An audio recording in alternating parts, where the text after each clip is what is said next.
Bom dia a todos. Sejam muito bem-vindos à videoconferência de divulgação dos resultados do segundo trimestre do Banco Mercantil do Brasil. Meu nome é João Sade, sou coordenador de RI aqui do banco e é um privilégio estar com vocês aqui nessa manhã.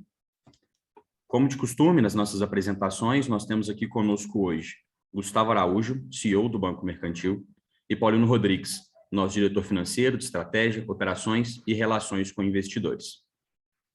Informamos que essa videoconferência está sendo gravada e que ela vai ser disponibilizada no nosso site de RI da companhia. E no nosso site também nós disponibilizaremos essa apresentação para quem queira acompanhar posteriormente. Para a nossa sessão de perguntas e respostas, nós orientamos que eventuais dúvidas que surjam ao longo da apresentação sejam enviadas por meio do ícone de Q&A, que aparece na barra inferior da tela de cada um. Ao final dessa nossa apresentação, as perguntas vão ser lidas e respondidas pelos nossos apresentadores. Dessa forma, e dando início à nossa apresentação, eu gostaria de passar a palavra para o Gustavo Araújo, para que a gente possa iniciar os trabalhos. Bom dia, João. Bom dia a todos. Divulgaremos hoje nosso resultado do segundo trimestre de 2022. Hoje a gente vai contar mais um capítulo em busca do nosso grande propósito de ser o melhor ecossistema bancário e financeiro para o público 50+ do Brasil. E para reforçar esse posicionamento de marca, os senhores devem ter acompanhado, lançamos em rede nacional nossa campanha institucional, onde homenageamos esse público. O objetivo desse reforço de marca é a gente conseguir aumentar o alcance do banco e melhorar ainda mais nosso topo de funil nas nossas mais diversas formas de aquisição de clientes. Então, nós temos os leilões, nós temos o WhatsApp, nós temos o aplicativo. Então, daqui em diante, com esse reforço de marca, o objetivo do banco é cada vez mais aumentar para que a gente possa crescer nossa base de clientes. Os senhores verão ao longo da apresentação que nossa base de clientes vem crescendo de forma consistente, não é? E para isso, o que a gente fez? A gente lançou um grande sucesso do cantor Fábio Júnior, entendendo que os anseios dos 50 e tantos de hoje são muito parecidos com os 20 e poucos anos de ontem, com objetivos, com sonhos. Os nossos clientes investem, tomam empréstimos, sustentam suas famílias e não abrem mão por ninguém dos seus planos.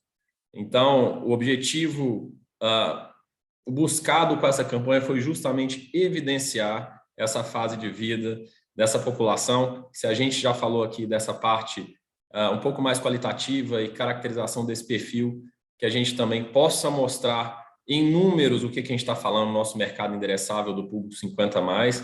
É um público que no Brasil deve crescer bastante, agora de 2022 até 2030, atingindo 70 milhões de brasileiros, ou 1/3 da população, será a maior fatia da população, que hoje já movimenta 1,8 trilhões por ano na economia do país, ou 42% do consumo das famílias. Um público que já é responsável também por 50% do varejo virtual. Então, sim, é um público cada vez mais digital, que o banco está se preparando para atendê-lo cada vez melhor na sua conveniência de aplicativo, de WhatsApp e também nos canais físicos de conveniência do cliente. E é um mercado enorme que o banco já vem trabalhando, sabe trabalhar e tem como principal foco há algum tempo, representando hoje 75% da base de clientes ativos do banco. Bom, então, para a gente começar os nossos destaques, nada melhor do que destacar o expressivo número de 10 bilhões de reais na carteira bruta expandida de crédito do banco. Um número bastante expressivo quando a gente observa o crescimento dos últimos anos. Então, superar a barreira dos 10 bilhões era algo já almejado pelo banco. A gente deve continuar crescendo essa carteira, em que pese os fatores macroeconômicos que a gente vive em 2022. Então, passando para os destaques do trimestre, a gente de novo evidencia essa carteira de crédito, que ultrapassa a barreira dos 10 bilhões e destaca um crescimento de 33% quando comparado ao mesmo período do ano passado, impulsionada pelo crescimento de 26% na nossa carteira de crédito consignado, uma carteira bastante defensiva e de qualidade para um período não só na pandemia do ano passado, mas também para os desafios de inflação e juros altos que a gente vive em 2022. Mesmas características que a gente observa na carteira de FGTS, atingindo 1,1 bilhões e um crescimento de 28% quando comparado ao primeiro trimestre de 22. Então, um crescimento de 28% trimestre contra trimestre. E um crescimento, como eu disse, por todas as formas de aquisição de clientes do banco, de 74% na base de clientes, superando a barreira dos 5 milhões e chegando a 5,3 milhões de clientes totais. Destacando também que não só são clientes ativos, mas são clientes que contratam e crosselam com o banco mercantil, o que pode ser evidenciado pela receita de prestação de serviços, que finalmente ultrapassa a barreira de 100 milhões no trimestre, um crescimento de 16%, quando a gente compara com o mesmo período do ano anterior. Bom, a margem financeira, a gente conseguiu mantê-la estável, acima dos 20%, quase 21%, em que pese um crescimento de 5 pontos percentuais, muito em razão do aumento de custo de funding da Selic. Se a gente pegar o período do segundo trimestre do ano passado e comparar com o segundo trimestre desse ano, a gente está falando de algo como 9% de aumento de custo de funding. O banco de varejo, em geral, tem a carteira de ativos pré-fixada e a carteira de passivos pós-fixada, e essa diferença acaba pressionando a margem, como o Paulino vai mostrar ao longo da apresentação.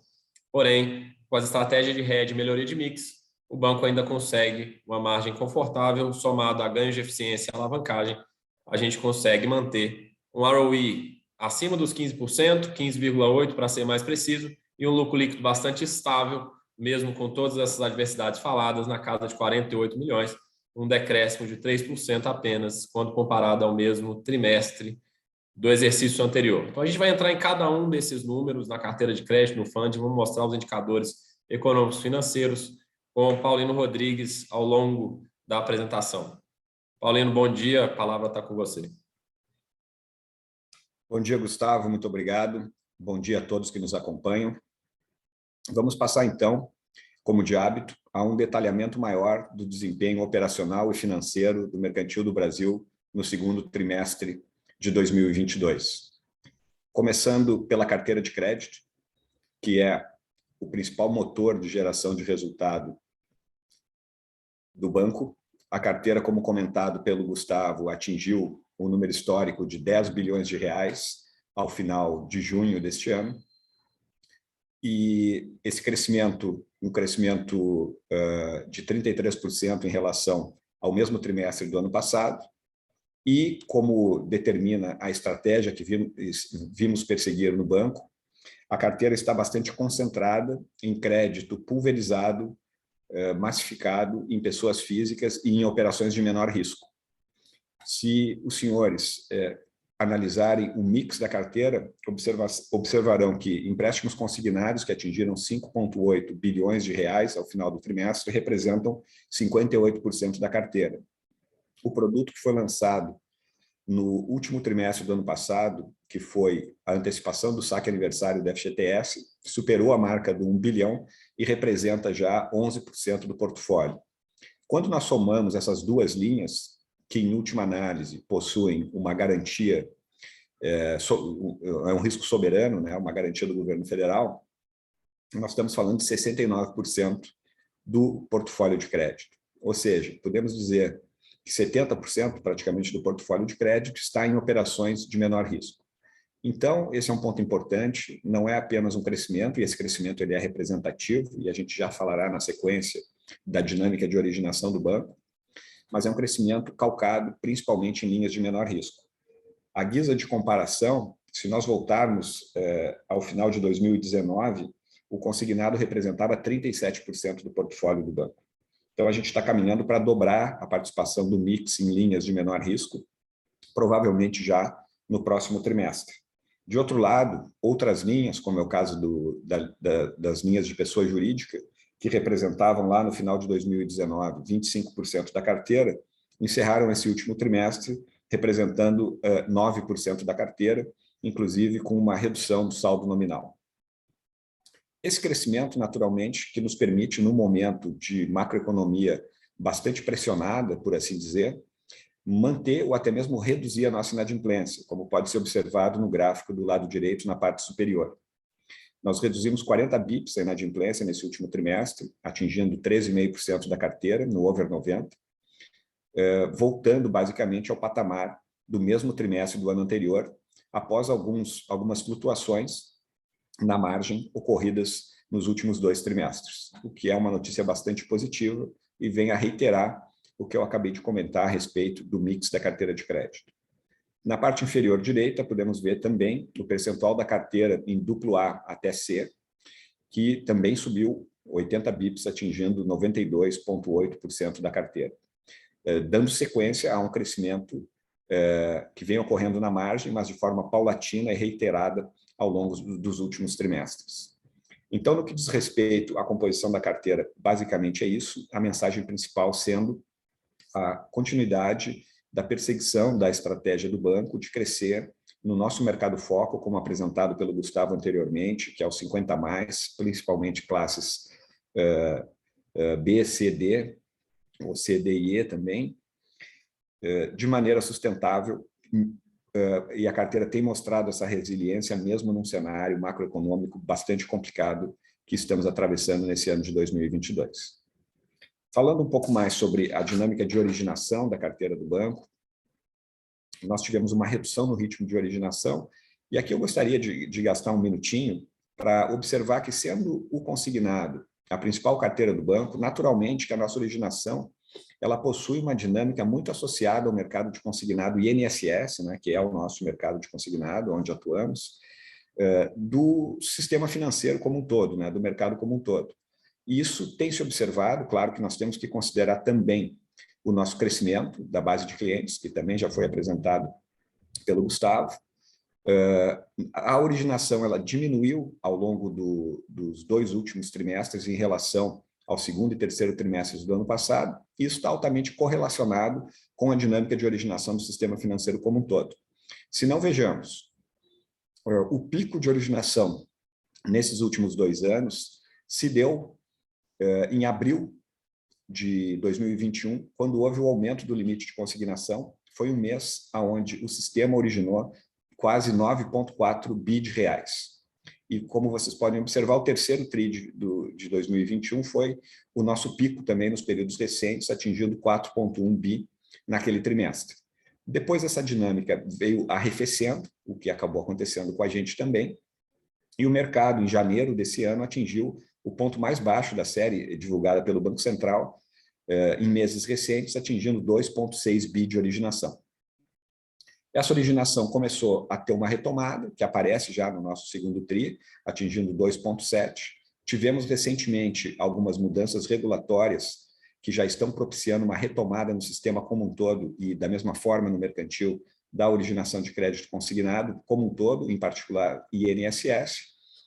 Isso ainda não apareceu por inteiro no segundo trimestre, a gente começou a perceber essa sensibilização no mês de junho, mas a expectativa, então, é de que nos próximos trimestres o consignado volte a crescer com mais força, pelo nosso crescimento de um lado, mas também pela própria dinâmica do sistema financeiro nacional como um todo. Um outro destaque importante que eu gostaria de fazer diz respeito à forma de originação. Então, quem acompanha as nossas divulgações de resultado e os nossos números, já observou que a originação via canais digitais, em particular o app, vem se acentuando trimestre após trimestre. Não foi diferente nesse segundo trimestre de 2022, quando atingiu praticamente 27% da originação, aumentando de 22% em números arredondados do primeiro trimestre do ano passado.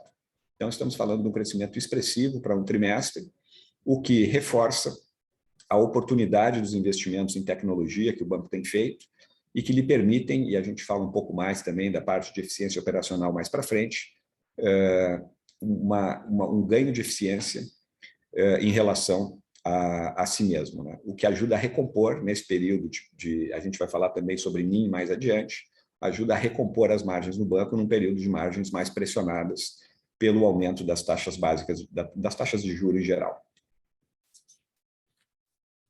Avançando, então, para falar do outro lado do balanço, do lado dos passivos, o Mercantil do Brasil possui o que eu entendo ser um diferencial competitivo, que é uma capacidade de distribuição de funding em sua própria rede, o que o diferencia de outros bancos médios e permite que ele tenha um custo de captação sensivelmente inferior ao dos seus pares.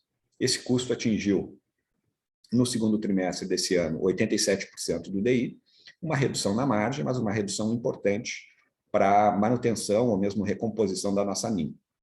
A dinâmica de crescimento não trouxe grandes novidades. O que a gente teve foi um crescimento um pouco maior do que o que nós vínhamos observando em trimestres anteriores, passando a carteira de passivos de 10,1 para 10,9 bilhões de reais. Esse crescimento se deu, é importante enfatizar, de maneira basicamente orgânica, ou seja, o que eu quero dizer com isso? Não houve aqui nenhuma operação de mercado e o crescimento se deu através da nossa própria rede de distribuição. Isso fez com que o nosso caixa, inclusive, terminasse o trimestre num nível sensivelmente superior ao do trimestre anterior. Nós encerramos o segundo TRI com 2,8 bi em caixa e havíamos encerrado o primeiro trimestre com 1,9 bi. Então, boa parte desse crescimento de captação acabou indo para o próprio caixa da instituição, dado que a originação teve a dinâmica que eu acabei de comentar. Esse crescimento todo acabou não sensibilizando o LCR, que é o gráfico que vocês podem observar do lado direito, que é o Liquidity Coverage Ratio, que é uma das métricas cobertas pelo regulador, pelo Banco Central, por conta de uma concentração de vencimentos que nós tínhamos nesse período. Então, o LCR ele trabalha numa projeção de saídas em cenário de estresse, e quando a gente tem uma concentração de vencimentos, isso acaba inflando o denominador do LCR. Por essa razão, a gente não sensibilizou tanto. De outra forma, o LCR, com esse crescimento do lado dos passivos, da captação e do caixa, teria ido para algo mais próximo de 2 vezes. De toda sorte, estamos falando aqui de 70% acima do mínimo requerido pelo Banco Central do Brasil. Ou seja, um nível bastante folgado de liquidez. A gente está falando aqui de 2,8 bi no caixa, num balanço de, arredondando, 14,5 bi. Então, é um nível bastante confortável no que diz respeito à liquidez. Avançando, então, na nossa apresentação, e deixando de lado um pouco das operações que consomem mais capital, que são as operações de crédito, Gustavo comentou no princípio da apresentação que nós superamos a barreira de 100 milhões de reais no trimestre, nas receitas de prestação de serviço. Esse é um caminho que nós temos enfatizado ao longo dos últimos trimestres, de diversificação das fontes de resultado do banco, bastante importante, na medida em que significa que estamos servindo melhor o nosso cliente de outro lado, e numa perspectiva de estrutura de capital, são operações que não requerem capital, desculpem aqui a cacofonia. Temos investido nisso, temos lançado novos produtos e seguimos apostando que o banco tenha cada vez mais receitas advindas da prestação de serviço, sem prejuízo, naturalmente, das operações de crédito que são e continuarão sendo o core dos resultados do banco. Alguns destaques importantes que eu gostaria de fazer aqui. Além de ter superado no semestre os 200 milhões de reais, o que é um crescimento de 20% em relação ao mesmo período do ano anterior, nós tivemos também uma melhoria na qualidade das receitas, o que pode ser observado no retângulo em azul escuro em destaque. As receitas de tarifas, elas vêm se reduzindo paulatinamente na composição do nosso resultado, e não foi diferente nesse último trimestre, quando chegamos a 52% das receitas totais advindas de tarifa contra 56% no trimestre anterior, uma redução significativa de 4 pontos percentuais, o que, entretanto, não impediu a continuidade do nosso crescimento nesse segmento. Entrando um pouco mais em detalhe, falando das nossas operações de seguros e assistências, o banco recentemente começou a atuar em assistências, a penetração atingiu 5% em um curto espaço de tempo e estamos muito otimistas com relação a essa linha de negócios. Isso faz com que a penetração de seguros e ou assistências na nossa base de clientes tenha atingido 24% nesse último trimestre, o que é bastante positivo, mas, ao mesmo tempo, ilustra que temos ainda bastante espaço para continuar crescendo. Quando a gente olha um pouco mais de detalhe, então, o número de clientes com seguros ou assistências atingiu 820 mil, um crescimento de 6% em relação ao mesmo período do ano passado, que pode ser observado no canto superior esquerdo. Isso se reflete naturalmente no crescimento também das apólices, um crescimento de 4%, atingindo 1.250.000, crescimento em relação ao mesmo trimestre do ano anterior. Isso vai naturalmente, aparecer no canto inferior esquerdo no aumento dos prêmios brutos, um aumento de 7%, atingindo 45 milhões no trimestre, e nas receitas, crescimento de 9%, atingindo 29 milhões, uma redução na margem em relação aos trimestres mais recentes, porém um crescimento em relação ao mesmo trimestre do ano anterior. Quando olhamos os cartões, também um produto bastante importante para a gente, que vem apresentando crescimento, a penetração, como pode ser observado do lado direito, de cartões de crédito na nossa base de clientes atingiu 17%, um crescimento, acredito que de 1 ponto percentual em relação ao mesmo trimestre do ano passado, lembrando que a própria base de clientes também cresceu, e atingindo, então, 1.436.000 cartões em circulação, um crescimento de 7% em relação ao mesmo trimestre do ano passado. Um destaque talvez mais importante seja o crescimento do volume total processado, um crescimento de 45%, atingimos praticamente 1,3 bi ao final do segundo trimestre de 2022, um crescimento bastante expressivo de 45% em relação aos 87 milhões observados no mesmo trimestre do ano passado. Falando agora um pouco, então, de margens, né, de margem financeira líquida, receitas de intermediação, resultados de intermediação financeira, melhor dizendo, e receitas de serviço que já comentamos e também aparece aqui, algumas considerações importantes complementando aquilo que o Gustavo apresentou na introdução da nossa apresentação.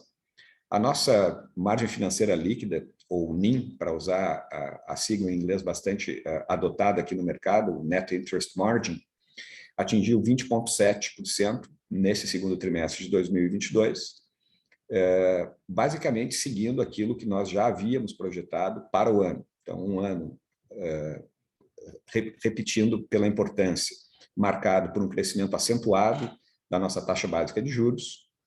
O varejo bancário massificado brasileiro tem uma característica estrutural de ter os seus passivos majoritariamente indexados ao CDI, ou seja, pós-fixados, ao passo que os ativos, marcadamente a carteira de crédito, possuem uma característica majoritária de pré-fixação. Isso faz com que haja, quando a gente trabalha lá no nosso ALM, não a gente, o mercado como um todo, um descasamento natural. Esse descasamento, nós, aplicando políticas de hedge, buscamos mitigar como forma de redução da volatilidade do resultado. Algo que, quando vocês observam o gráfico do lado direito, me parece que temos tido um belo sucesso num ano marcado por esse crescimento não só amplo, mas muito rápido das taxas de juros. Então, eu gostaria de ilustrar o que eu estou falando com alguns dados adicionais que não estão aqui na apresentação, mas que bem ilustram o que eu estou falando. Se nós isolarmos o efeito do aumento da taxa de juros e também, claro, o crescimento que o banco obteve, chegando perto de 14,5 bi de balanço, né, de ativos, esse efeito isolado é um efeito de 205 milhões no NII. É claro que a gente tem, do outro lado, também ganhos na tesouraria por conta do aumento da taxa de juros. Esses ganhos, se a gente isolar no ano contra ano, eu estou falando, né, o trimestre contra trimestre, segundo trimestre de 22 contra segundo trimestre de 21. Né, esse ganho de tesouraria foi de 55 milhões, arredondando. Então, a gente teria aqui um líquido negativo de NII de 150 milhões de reais no trimestre. Então, nós tivemos que buscar isso de outras maneiras. Nós buscamos isso através do crescimento, todo esse que tem sido apresentado a vocês ao longo dessa apresentação, base de clientes, operações de crédito, receitas com prestação de serviços, etc., que inclusive estão aqui ilustradas no gráfico do lado esquerdo, mas, naturalmente, que o ciclo de mercado, e esse é um mercado, como os mercados costumam ser, bastante cíclico, né? Então nós estamos num ciclo de alta de juros, que nós imaginamos, acredito que esse seja o consenso de mercado, esteja chegando a um final, com a Selic ou permanecendo em 13,75 ou eventualmente indo a 14,25, mas esse ciclo se encerra e no próximo ano a gente deve entrar num ciclo de redução de juros. Aí passa a ser um ciclo favorável para as margens, né? Quando a gente espera que elas voltem a subir para os patamares observados ali no segundo, terceiro trimestre do ano passado, quando ali aqueles 26%, 25% de NIM. Então, essa é uma dinâmica de mercado. e, naturalmente, que à medida que o tempo passa, a gente também vai reprecificando a carteira de ativos, o que ajuda a recompor a NIM. Então, nos próximos trimestres, a gente deve ver uma estabilidade dos custos de captação de um lado, uma reprecificação do crédito de outro, e isso deve contribuir para uma recomposição de margens, ou ao menos manutenção. Ainda assim, a gente permanece, né, como havíamos projetado, em um 2022 bastante desafiador, e quero crer, essa é a minha impressão, de que o banco tem tido bastante sucesso, como podem observar do lado direito, o lucro praticamente estável, tivemos 49 milhões de lucro no segundo trimestre do ano passado, 48 milhões no segundo trimestre desse ano. Quando olhamos semestre contra semestre, também uma estabilidade relativa de 101 milhões para 95 milhões. Então, isso por conta de todos esses esforços que temos tido sucesso em empreender, e também quando os senhores tiverem oportunidade de olhar as nossas demonstrações financeiras com mais vagar, poderão observar que conseguimos lograr uma estabilidade, tanto nas despesas de pessoal quanto nas despesas operacionais. Então, isso diz respeito aos ganhos de eficiência que eu havia mencionado anteriormente, e que temos tido sucesso em empreender, nos permitindo atingir os resultados aqui apresentados. Falando um pouco, então, das métricas de retorno, dos rates e da capitalização do banco, o retorno sobre os ativos do último trimestre foi de 1,4%, o que é uma redução na margem, por conta de tudo que eu acabei de relatar aqui, né, uma redução em relação ao último trimestre de 0,1% ou de 0,2%, se preferirem comparar com o mesmo trimestre do ano anterior.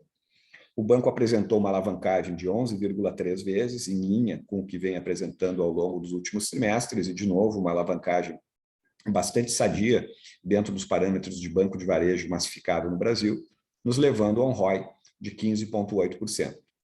Uma redução de 0,5% em relação ao trimestre imediatamente anterior, por todas as razões aqui apresentadas. Lembrando que a gente busca rodar com um ROI mais próximo de 20%, esse continua sendo o nosso objetivo, de seguir buscando um ROI mais perto de 20%. Mas, por conta de toda a dinâmica já apresentada aqui, nesse último trimestre atingimos 15,8%. Um destaque importante adicional em relação à capitalização do banco: o índice de Basileia pode ser observado no canto inferior esquerdo, um crescimento de 50 bips no trimestre, atingindo 14,5%. A gente busca rodar próximo ou até mesmo superior a 15%, como já fizemos. Lembrando que tem alguns aspectos sazonais aqui que afetam. Nós tivemos um destaque de dividendos nesse último trimestre, e a mesma coisa acontece o pagamento de proventos ali naquele 13,8%, que é o quarto trimestre do ano passado. Então, esses são 2 trimestres que naturalmente possuem uma sazonalidade que faz com que o índice fique um pouco menor. De resto, seguimos crescendo a capitalização, o banco com uma capitalização confortável, como pode ser observado, e seguimos trabalhando para buscar um 15% ou algo até mesmo superior em breve. Tudo isso se traduz nos nossos ratings. O banco é coberto pela S&P e pela Fitch. O Risk Bank também acompanha o Mercantil do Brasil. O banco obteve, em dezembro de 2020, um upgrade. Em setembro de 2021, outro upgrade, esse de 2 notches. Em outubro de 2021, mais um upgrade, também de 2 notches, esse último pela Fitch, o anterior da S&P. Então, essa estabilidade nos resultados do banco, ela vem se materializando também nos ratings. A gente tem uma expectativa de que isso continue. Nós teremos as revisões de rating ao longo dos próximos meses. Estamos trabalhando, como se vê, para que o banco siga crescendo de forma sólida, com liquidez, bem capitalizado e proporcionando retornos importantes aos seus acionistas, o que pode ser observado no preço da ação. Nós temos aqui, nesses 2 gráficos, do lado esquerdo, o gráfico de preço, né, tanto das nossas ações ON quanto PN, do lado direito, com a indexação em 100, iniciando em junho de 2019, portanto, acompanhando os últimos 3 anos. Então, acredito que esses gráficos falam por si, a ação do banco saindo de R$ 4,00 e atingindo 11,15 a ON no final do trimestre, 9,95 a PN, e em termos de retorno, comparativamente ao Ibovespa, que teve uma perda de valor ao longo desses 3 anos, o banco teve crescimentos expressivos materializados nas suas duas ações. Com isso, devolvo a palavra ao João, nosso coordenador de RI, e para que possamos passar as perguntas. João, bola com você. Obrigado, Paulino. Obrigado, Gustavo, pela apresentação. Vamos passar agora, então, pelas perguntas que a gente recebeu. A primeira delas é a seguinte. Em entrevistas, vocês têm falado em 150 milhões de investimentos em tecnologia neste ano. Poderiam ser mais específicos? Eu respondo essa, Paulino. Bom, em relação aos 150 milhões, eu costumo falar aqui no banco que é muito mais uma questão de forma do que a tecnologia propriamente dita como forma pura de tecnologia. O que é isso, né? Como que a gente coloca a tecnologia em prol do negócio, em prol do cliente? Com agilidade.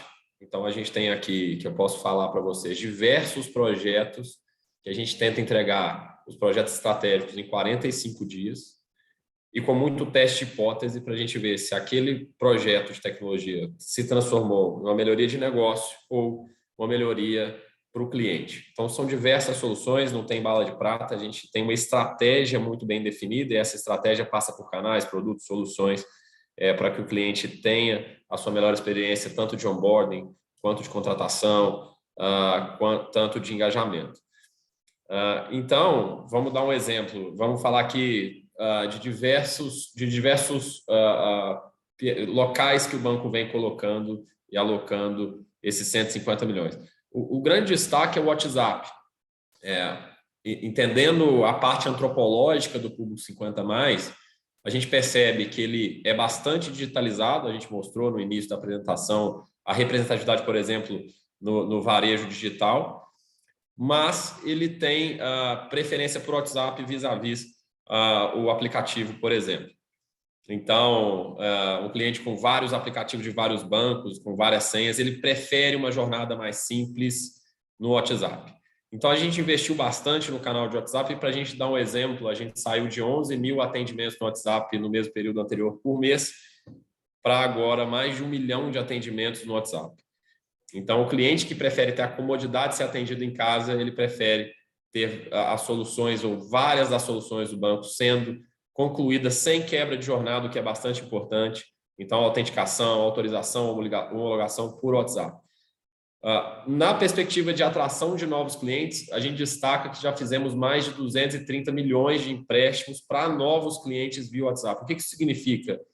Que qualquer canal, qualquer mídia que o banco tenha feito, online ou offline, que o QR Code ou que o número nos leve a essa jornada, ele consegue concluir de novo, sem quebra, sem ter que entrar no aplicativo, ele consegue concluir e tomar o seu empréstimo, por exemplo. Então, a gente entende que no WhatsApp, a gente hoje, provavelmente, o Banco Mercantil é a grande referência do mercado, justamente por trabalhar com o público 50+. O aplicativo em si do banco também passa por diversas melhorias, lançamentos de diversas soluções. E para a gente ter uma ideia, a gente já tem 25% das contratações do banco em autosserviço sendo feitas no aplicativo, né? Quando a gente olha na perspectiva de crédito. E o que a gente fez? Diversas coisas. Tanto as ações de Next Best Offer, que elas têm que ser sincronizadas em todos os canais, carrinho vazio, retarget, priorizações, a facilidade de conclusão e também, por exemplo, o tamanho do aplicativo. O banco saiu de um aplicativo o que é normal no sistema bancário pela complexidade e pela segurança de 100 e poucos mega, para a gente ter um exemplo técnico, para um pouco mais de 15 mega. Então, está 10 vezes mais leve, o que ajuda também a crescer. Isso foi um grande investimento também, já incorrido em 2022. Se a gente está falando de aquisição digital, a gente também não poderia deixar de destacar, por exemplo, a nossa estratégia antifraude. Eu chamo de estratégia porque, de novo, aqui não tem bala de prata. A gente tem que investir na parte de face match, de OCRs, que é comparar os documentos, a liveness do cliente, até a parte de documentoscopia, que basicamente é entender a legalidade daquele documento que o cliente ou usou para abrir conta ou para contratar um produto ou serviço. Então, toda essa estratégia de antifraude, que é tão importante nessa expansão, vocês viram bem, da base do cliente, de clientes do banco, na nossa estratégia.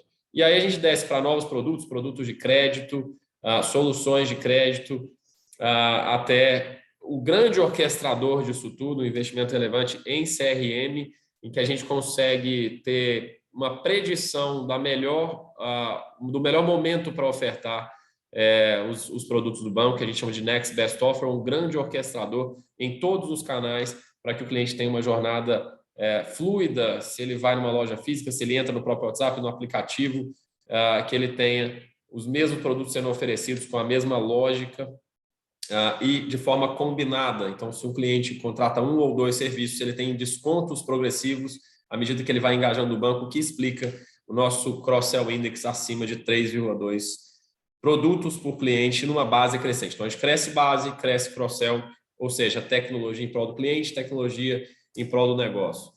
Vou tentar aqui mais 2 exemplos para a gente poder seguir para as próximas questões, mas um investimento bastante relevante em dados.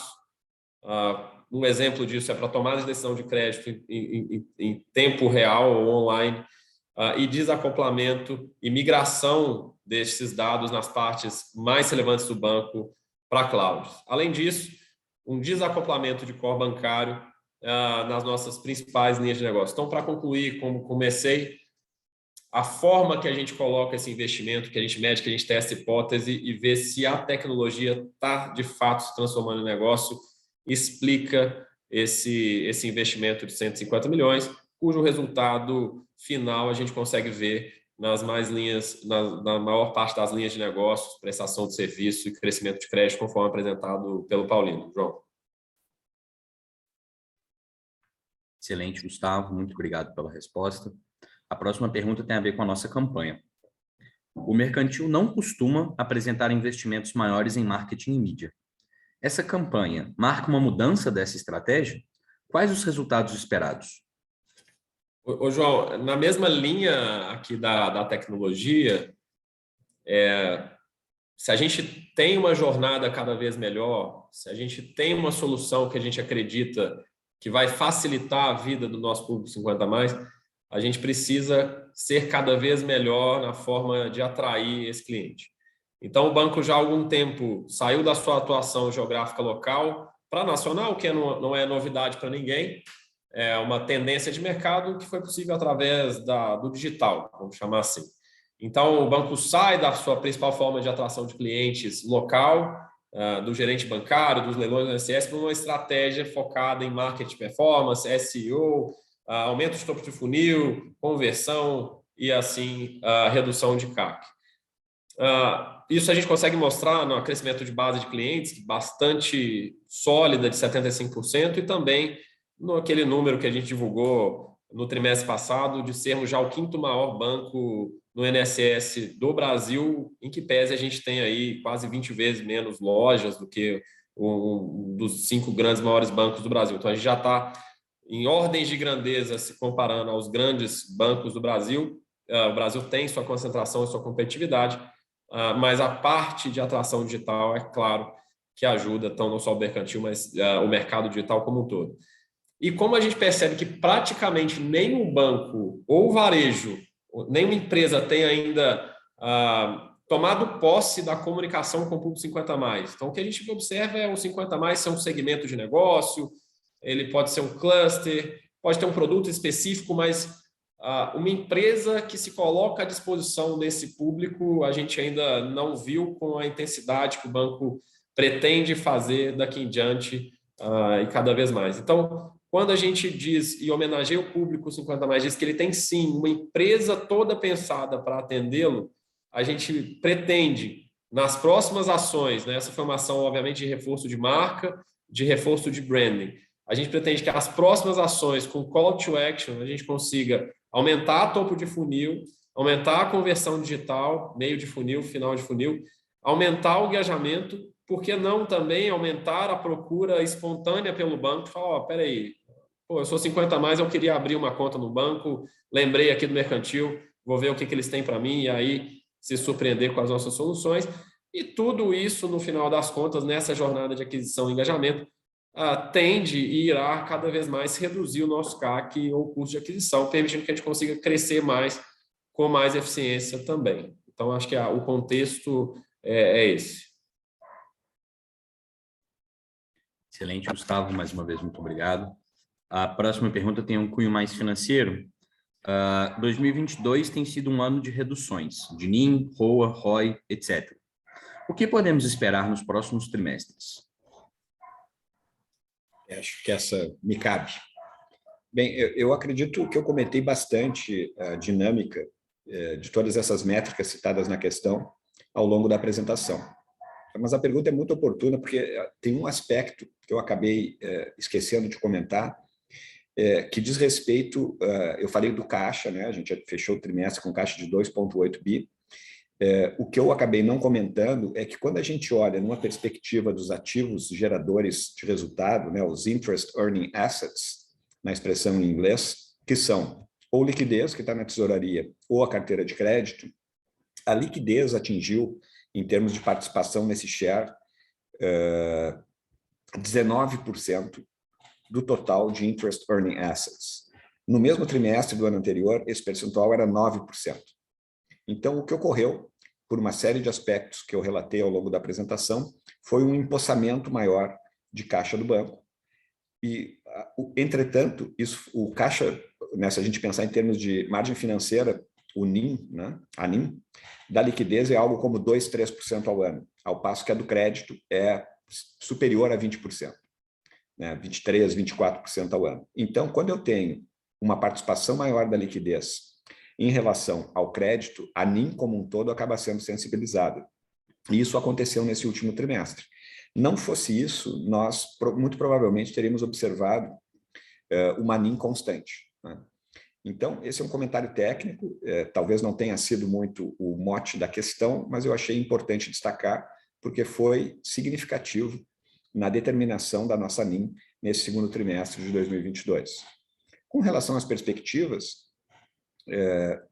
nós temos, como eu comentei anteriormente, um ciclo de mercado. Ano passado, nós já antecipávamos que 2022 seria um ano difícil por conta do impacto da alta das taxas de juros nas despesas de captação, em que pese serem mitigadas pelas nossas políticas de hedge. Isso, de fato, está se materializando. Temos tido sucesso em manter uma relativa estabilidade de margens e de resultado. E agora parece que estamos chegando ao final desse ciclo e indo para um outro ciclo, o que é natural, né? A economia é feita de ciclos. O primeiro de estabilidade e, posteriormente, de redução das taxas de juros, o que gera, então, um efeito de recomposição de margens, tá? Eu não tenho exatamente como, inclusive a gente não dá guidance, estou falando aqui mais de uma tendência de mercado e que nós nos preparamos e esperamos saber capturar esses ganhos de margem à medida que eles se materializem ao longo dos próximos trimestres. Muito obrigado, Paulino. Assim a gente encerra a nossa sessão de perguntas respondidas. Agradecemos a presença de todos, reforçamos mais uma vez que essa apresentação, tanto o vídeo dessa apresentação que realizamos hoje, como também o PowerPoint em si, vão ser disponibilizados no nosso site de Relações com Investidores. Dessa forma, a gente encerra a nossa apresentação de hoje e o nosso Departamento de Relações com Investidores fica à disposição para responder eventuais dúvidas adicionais que surjam aí ao longo da análise desses nossos resultados. Mais uma vez, muito obrigado a todos e tenham um bom dia.